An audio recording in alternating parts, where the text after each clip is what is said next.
Hi, my name is Carla Hudson. I am a resident of Bellefontaine Neighbors, and I live in Ward 3. Uh, our um, our community is separated into four different wards, and I am in the section that encompasses Ward 3. I have been a resident. I have been a resident for more than 6 years. Actually, I have lived in Bellefontaine Neighbors for more than 10 years. The first 4 years that I lived in the community, I lived in Ward 4 and I was considered a renter. I moved out of Bellefontaine Neighbors and moved into Ferguson, but I purchased my home here in Bellefontaine Neighbors. So that is where I am currently residing as a homeowner.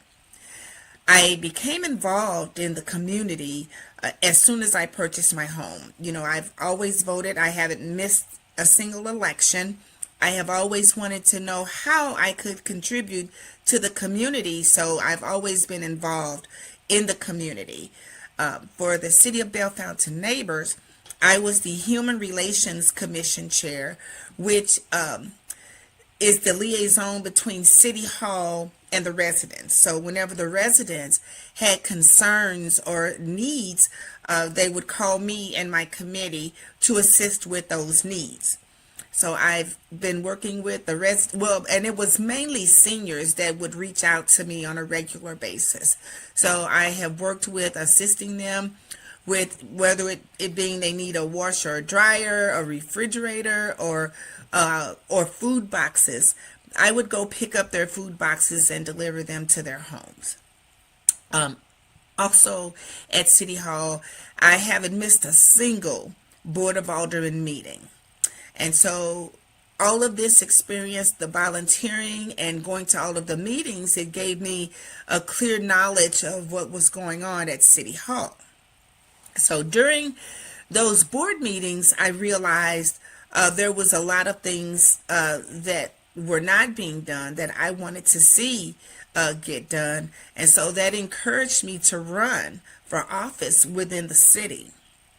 And for the City of Bellefontaine Neighbors Ward 3, we have a unique opportunity to where we have two seats that are open. We have a 4-year seat and also a 2-year unexpired term that ends in 2028.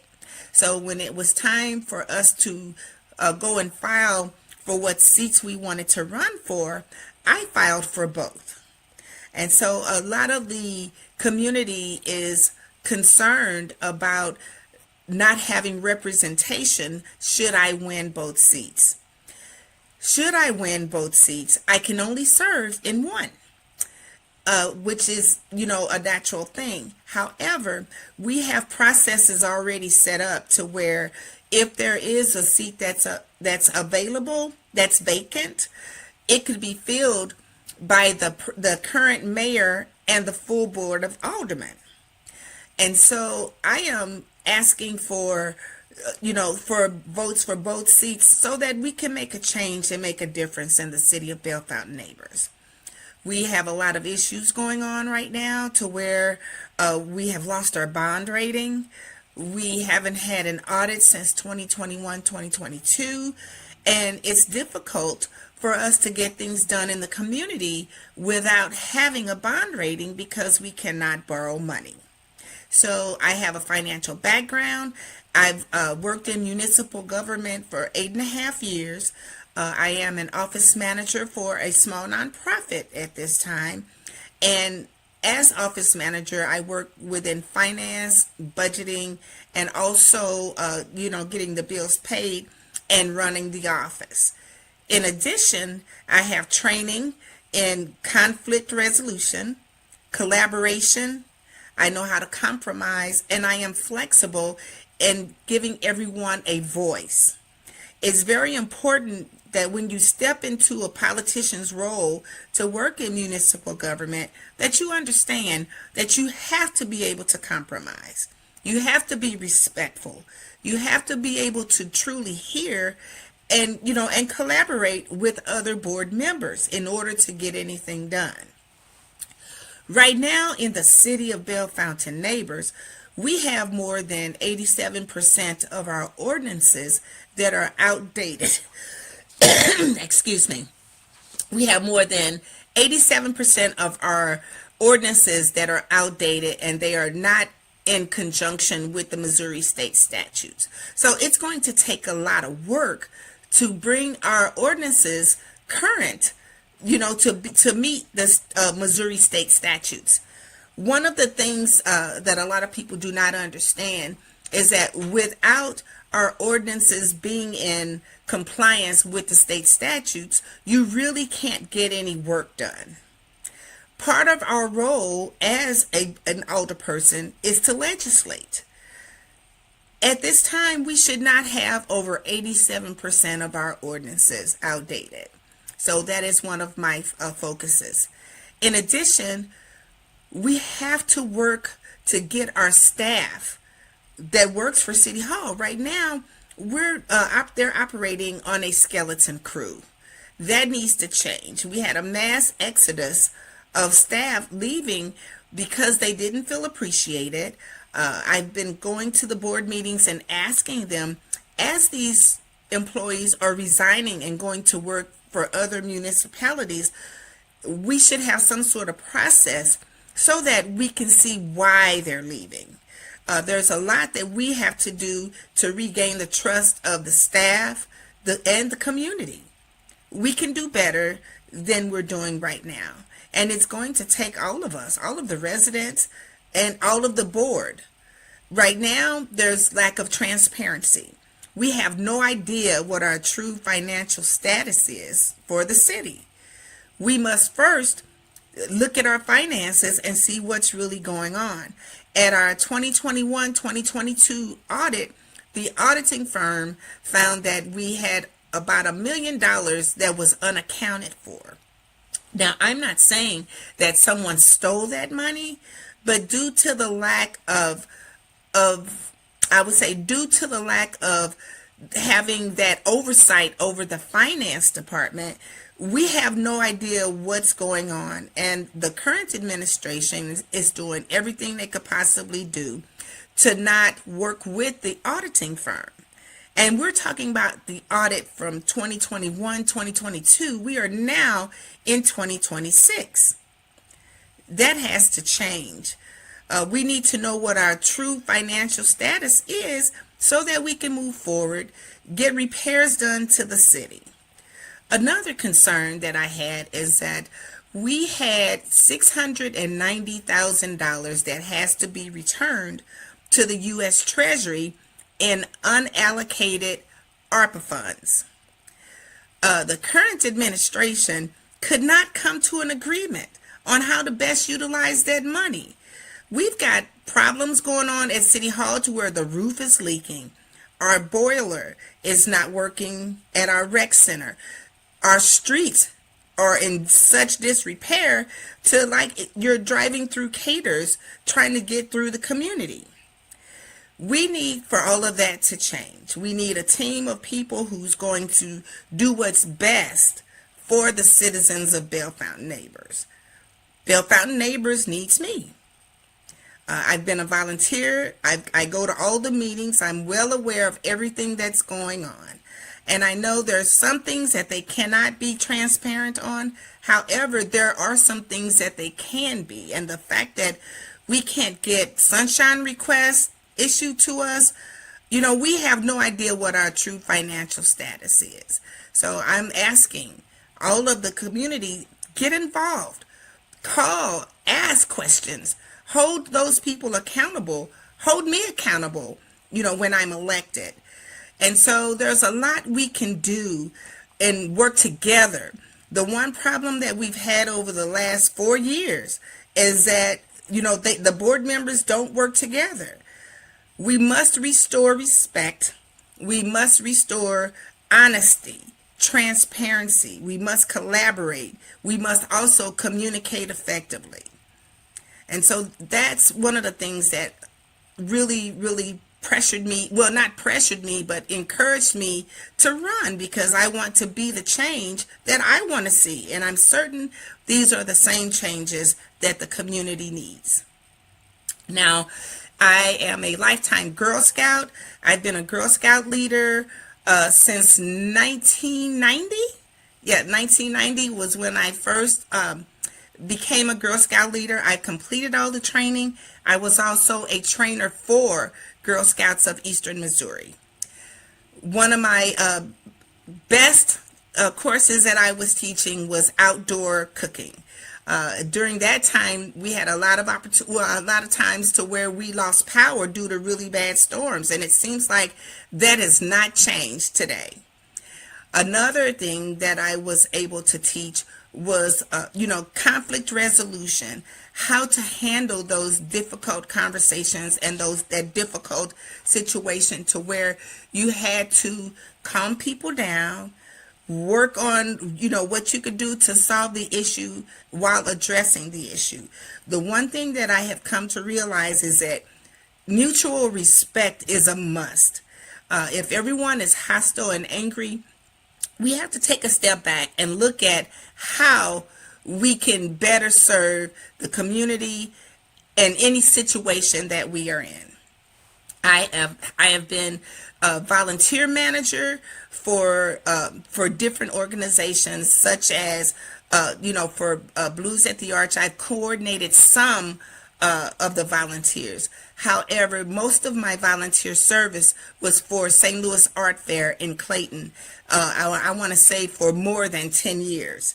At this time, I am the office manager for a small nonprofit here in St. Louis, and it's important to be able to maintain relationships, give good customer service, and be able to communicate with elected officials, upper management, and also my colleagues.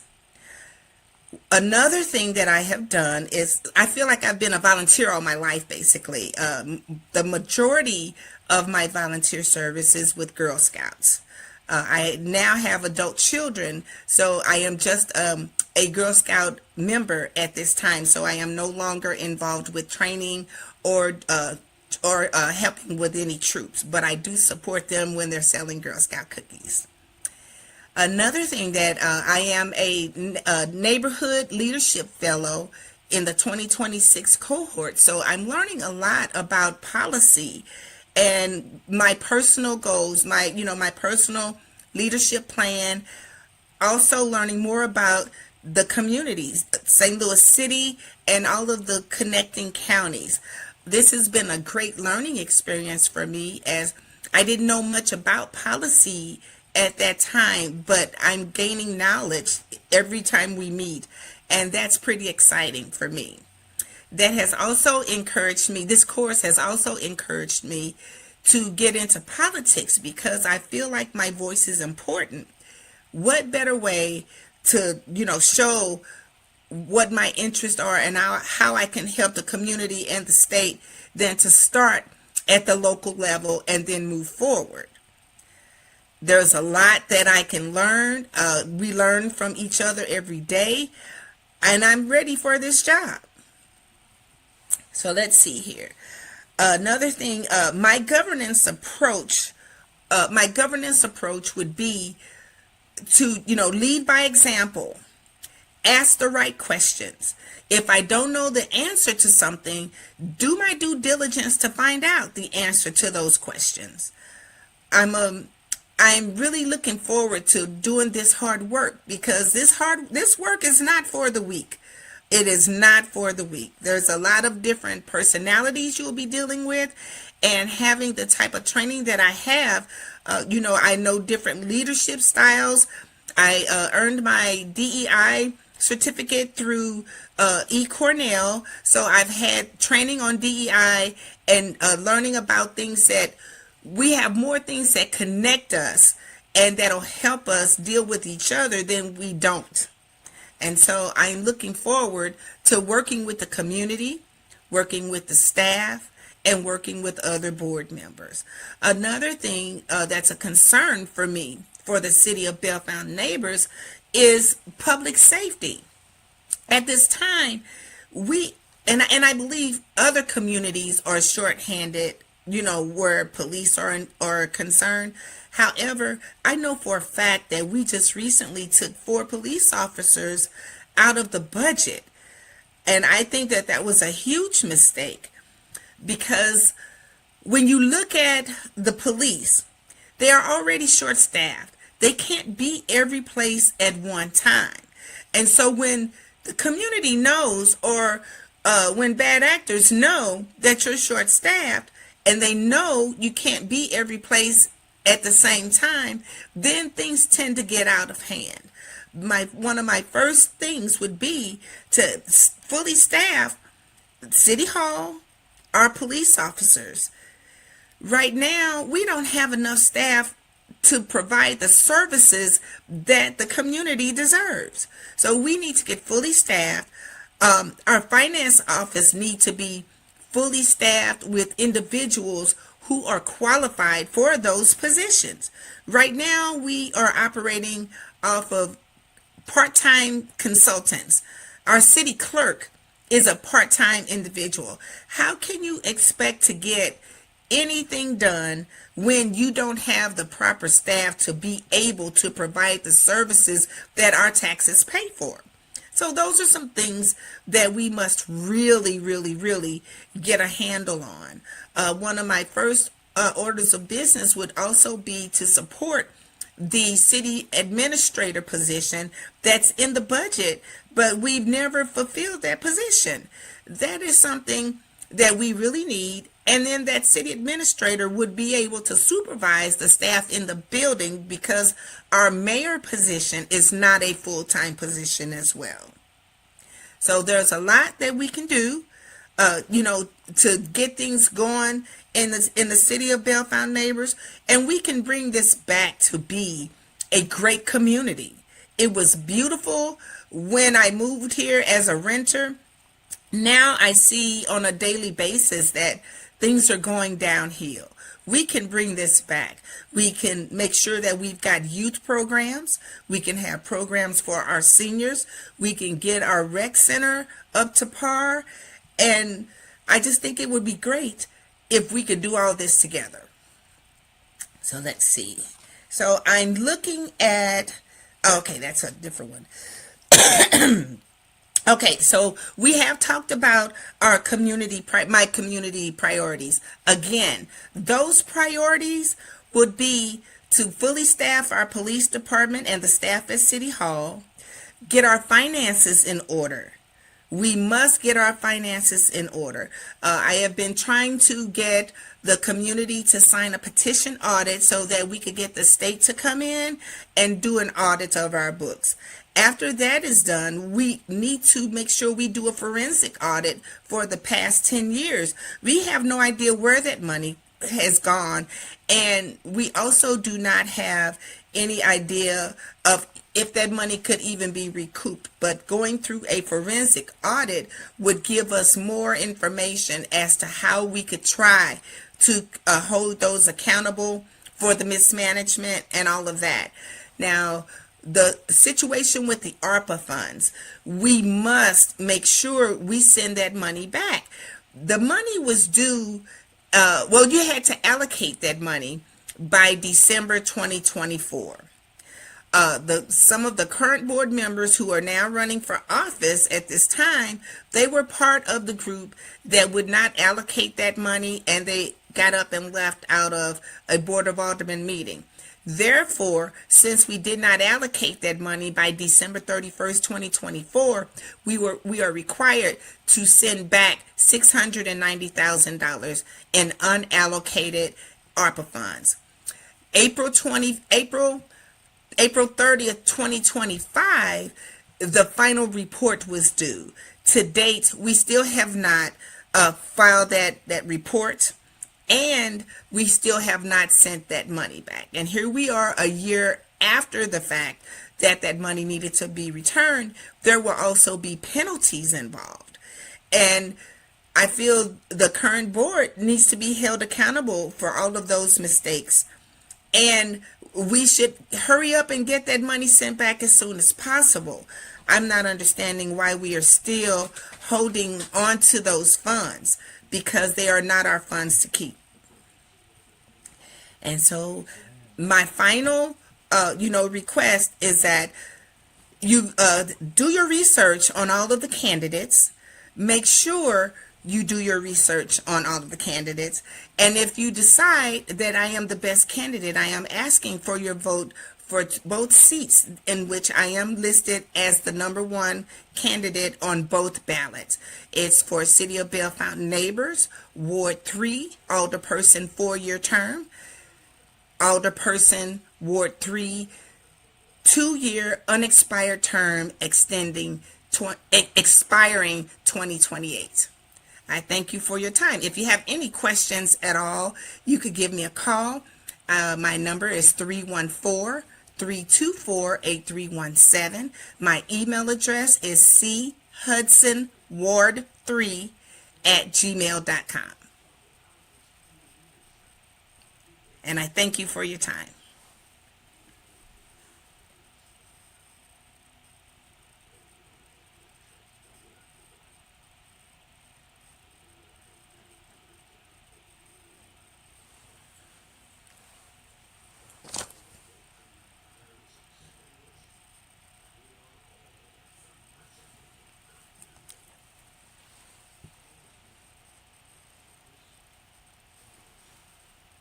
I'm here, Carla. Okay. I'm sorry about that. I have about 4 screens over here and a laptop, and my cursor got lost on me. So give me a second.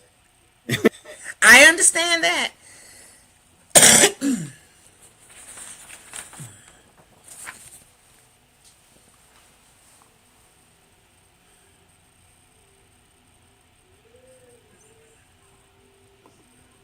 That was awesome. You spoke Thank very you. well. You spoke very, very well. Yeah, I'm getting over pneumonia, and it's like this cough just won't go Really? away. Yeah. But you know what? You didn't cough throughout your I dissertation. So like once or twice, but yeah, this is so that better was than it good. would have been last week, I Oh think. yeah. Yes. But you know what? My wife even said it. She said, you know what? We get every season in 1 week. Yes, we did. Every season from below zero to 88 or something, like 89 degrees. Yes. And Snow, last sleet, Sunday we even had sleep. and snow. Yes. So that's different. That's different. Man, but you did sound good. What I'm going to do is I'm going to end up getting in studio and put some things together and put my drops in and all those type of things. But that was great. Thank you. Um, and then what I'll do is I'll shoot you over a snippet and let you take a look at it. At least you can see it and see yourself. Like I said, I'm here to make you look your best and sound your best. Thank you so much. No, I thank you actually. Believe it or not, you're my first leader on 314 Civic Exchange. So thank you and Nice, congratulations. nice. So when you look, so when our grandkids and great grandkids are looking at this 15 years from now, you can be like, I was the first one on there. Yes. And it's funny because I'm looking at the picture that's behind me. Yes, Uh-huh. that's my aunt, my grandma, and my mom. Yes, Awesome. so that makes me feel good. Good. They're That watching over you. They're right they're over your right here shoulder. with me. They're They're right right here over your with me. shoulder. Yes. But Carla, thanks so much. Best of luck with your election. Hope everything Yes. goes well. But you express yourself extremely well. And if people are listening, they hear you. Thank you. They definitely hear you. So in the meantime, have a great weekend. Give everyone my best, and we'll speak again soon. You know, by the middle of next week, sometime at the latest. Okay. Because what I'm planning on doing, just to let you know, I'm planning on running this twice. I'm looking to run it next week and then the week of the election. Okay. Okay. Okay. And then I'll let you know so that we can schedule it and you can get them all in your social media and posts and all that good stuff so everybody will know and they'll peek in and take a look at it. Yes. Thank you so much. Thank you. You have a And great day. I am so happy that you reached out to me because I was thinking, how did he find out my name? Well, the thing was is that I was looking at what really spurred me. It came quicker than I expected, but the local elections was popping up. And I'm like, wow, everybody's having local elections. So, you know, at least let me start building a bridge to let these leaders know that there's a place where you can come and have real transparent conversation and speak with us, Yes. our people. and they can understand. You'll be able to have interacting, engaging conversations, because I will be moderating. It won't be a host. It'll just be your town hall space. You speak and they ask questions. We show up on the screen. You see them, you answer them right there directly, and all that good stuff. It's gonna get much better. Nice. And then if it's a point that I'm not putting it in there, but if you don't win the election, please still come here with us. We like leaders. Yes. We like leaders, people that actually put the boots on the ground and help get things done. Yes. That's important. Believe me, I'm not moving. Good. And I'm not going away. Good. So yeah, I'm not going away either. I'm just warning you right now. I like my little house. I know that's right. Yes. So I'm just letting you know I'm not going away either. So we're both in the same boat. Yes. Thank you so much. Carla, thanks so much. Have a great weekend. You too. Bye-bye. Okay, so what do I do? I guess the screen will just go away. Yeah, I go ahead. You just close it. I'm getting ready to remove us from out of this, and everything is going to be fine. Okay. Thank you so much. You're welcome.